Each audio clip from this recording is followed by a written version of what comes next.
Everyone, তো চলে এসেছি আমরা যেখানে ঘুরতে এসেছি। তো সেখানে তো যেখানে যাব সেখানে না গিয়েই আগে দেখতে পেয়েছে আইসক্রিমের দোকান। তো এখন দুই ভাই বোনকে আগে আইসক্রিম কিনে দাও।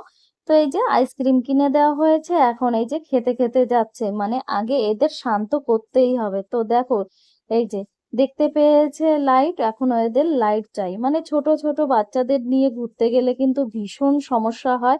মানে ওরা ঘুরবে কি, আগে দেখবে কোথায় কি পাওয়া যায়, আর শুধু বায়না এটা চাই ওটা চাই, এই করতে করতেই আর কি সময় চলে যায়। তো যাই হোক, দেখো এই যে চলে এসেছি, আর ইভান দেখো কিভাবে দেখতে দেখতে যাচ্ছে, কারণ চারপাশ দিয়ে এত লাইট আর অনেক খেলনা লাইটওয়ালা, তো সেগুলোই শুধু দেখছে।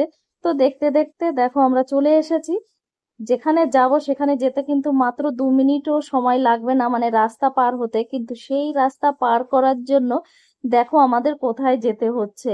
এই যে সাবওয়ে রয়েছে এখান দিয়ে, তো এইখান দিয়ে যেতে অনেকটা সময় লেগে গেছে, প্রায় 10-15 মিনিট সময় লেগে গেছে। আর দেখো কতটা ভিড়, এখান দিয়েই সবাই আর কি যাওয়া আসা করে। কিন্তু জায়গাটা না ভীষণ সুন্দর, খুব ভালো লাগছিল, খুব লাইটিং দেখো।